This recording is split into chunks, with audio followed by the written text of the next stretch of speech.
Mari Lamien, Mari Compuche, bienvenidos una vez más a esto que es Visión Indígena, un espacio donde pretendemos compartir con vos y acercarte la realidad de los pueblos originarios de Puel Mapu, de acá de Argentina. Hoy tenemos una visita y un tema más que interesante. Déjame mostrarte qué es lo que tenemos para el día de hoy acá en Visión Indígena. Hoy en Visión Indígena te presentaremos un informe sobre recuperación identitaria y para ello nos contará su historia Cristina Adal, perteneciente al pueblo mapuche. Y además la palabra de Guillermo Tello y Javier Astorga, directores de la Escuela Popular de Medios Comunitarios. Algunos saludos y finalmente la dama del blues nos dejará su música. Hoy no podés perderte Visión Indígena. La identidad es todo aquello que nos hace y todo aquello que nos pertenece. En las relaciones de dominación, la identidad se construye negativamente. En la cultura dominante es vista como la correcta, como la buena. La cultura dominada es vista como la que hay que superar, la que hay que olvidar. Recuperar la identidad es recuperar la memoria, es recuperar la palabra. Vamos a ver la primera parte del informe de recuperación identitaria.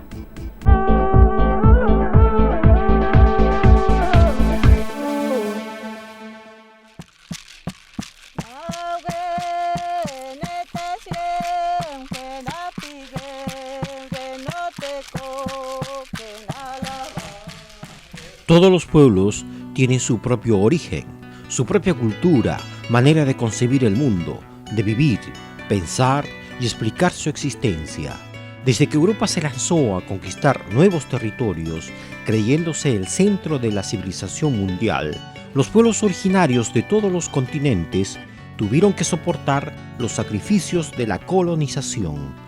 La cultura y la cosmovisión de los pueblos ha sido tan bastardeada, pisoteada y manipulada que las raíces y el sentido de pertenencia son importantes a la hora de definir nuestra propia identidad. Primero se nos llamó indios. Este vocablo peyorativo fue impuesto por el conquistador europeo, diciendo que todos los pueblos originarios de este continente somos una misma cosa. Luego se nos llamó aborigen, que según dicen quiere decir desde los orígenes, aunque la Iglesia Católica aplicó el significado de sin origen, ya que al no ser cristianos no teníamos origen divino y por lo tanto no teníamos alma. Esto sirvió para que los invasores pudieran esclavizar, violar y matar a nuestra gente sin culpa y sin pecado.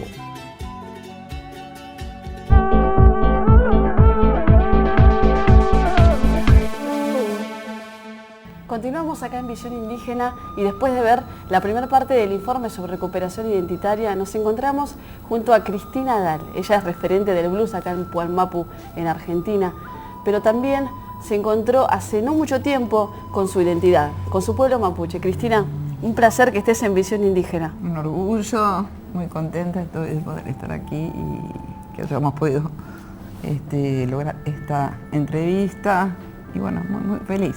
Bueno, me alegro muchísimo. La verdad que para nosotros, desde Visión Indígena, es muy importante y un placer que puedas estar contándonos tu historia.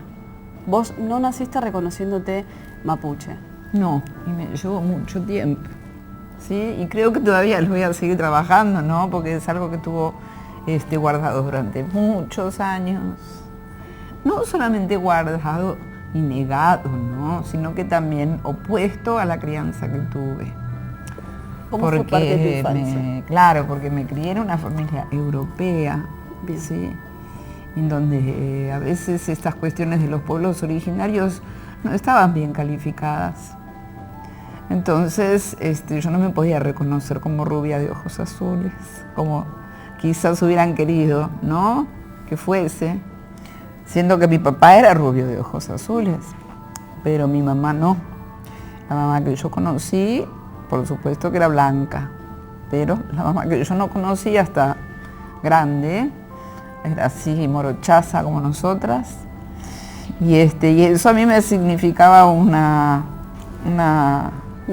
quiebre muy grande en mi personalidad también. Eso después con el tiempo uno lo va como pudiendo analizar, ¿no? Como uno vive como si fuera negándose a sí mismo. Uh-huh. Y después con el tiempo, más tiempo todavía que pasó para que yo pudiera investigar más de lo mío, fui entendiendo que esa negación de uno mismo estaba también en mi generación anterior, ¿sí? Así que de alguna forma venía como repitiendo el estigma de otras maneras, con un papá muy amoroso, muy contento de tenerme, de haberme podido tener, aunque sea por algunos medios no ortodoxos, sí, digamos, dentro de lo que en ese momento era la sociedad. Hoy ya sabemos que hay opciones, ¿no es cierto? Cuando uno puede tener hijos, podés alquilar vientres, podés adoptar, ¿no? Pero en aquella época era como una especie de contrabando. ¿Cómo fue tu relación con tu madre? Vos me contás que, bueno, estuviste con tu padre, con la mujer de con la mujer de mi padre, que yo creí que era mi madre, y después supe de oíditas, esas oíditas que a veces ocurren cuando hay secretos familiares que sí, justamente el día que no tendrías que haber estado, estuviste y escuchaste lo que se suponía que no tenías que haber escuchado nunca. Si bien mi papá siempre me decía desde chica que él tenía un secreto para decirme, que nunca me lo iba a decir hasta que el día que se muera. ¿Viste? También viviendo con ese, ¿no? Con esa duda, con ese interrogante durante mucho tiempo, yo no sabía de qué se trataba.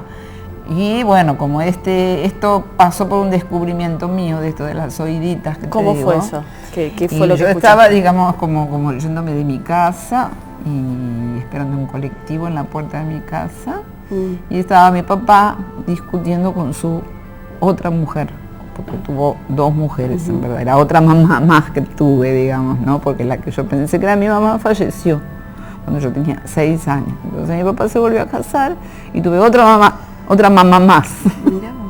Y ahí entre ellos y su conversación salió a relucir esta cuestión de mi origen.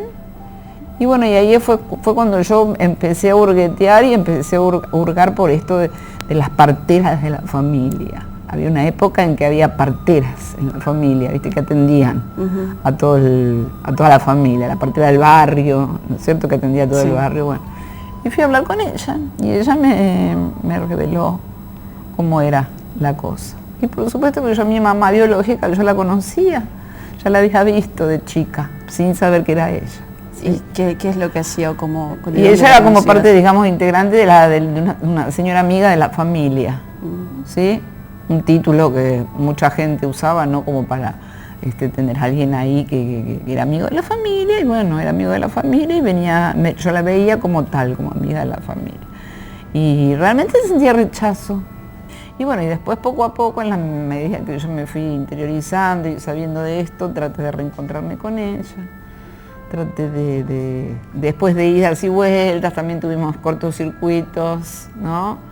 Y después reencuentros y cortocircuitos, un poco todavía ando cortocircuitando todavía con el tema. Pero vos después, si bien la relación con tu madre quedó ahí, pero hubo un contacto, pero no es que pudieron armonizar. No pudimos. Pero con otra parte de la familia de tu madre. Sí, porque cuando yo recibo, porque había perdido mi partida de nacimiento, yo la fui a buscar nuevamente y después de varios trámites que hice para conseguirla, porque nunca me devolvían mi partida de nacimiento, siempre venía la de otra persona con otro nombre, me encuentro finalmente con que me la dan, pero me la dan como con otros papeles más, donde se hablaba de que mi apellido, claro, no era ese el apellido hasta que yo tuve 1 año. Recién al año tuve el apellido de mi padre, pero hasta el año tuve el apellido de mi madre. Y ahí es donde Liempe, que después, bueno, ahora ya sé que está lleno de liempes por toda la Patagonia. Ese fue un dato para vos importante para empezar a reconstruir a tu familia. Entonces me fui a internet y me fui a fijar a ver qué aparecía bajo ese apellido y apareció el Chacho Liempe, que resultó ser mi primo sanguíneo. ¿Cómo fue el encuentro con él? ¿Cómo tomaste? Y tuve que llegar hasta Bariloche, conectarme con gente que tenía contacto, digamos, con él. Me pasaron su teléfono, lo llamé. Él se mostró muy emocionado, muy contento, si bien él no sabía ni que yo existía. Le conté más o menos de dónde venía la cosa, de parte de su tía, digamos. Claro.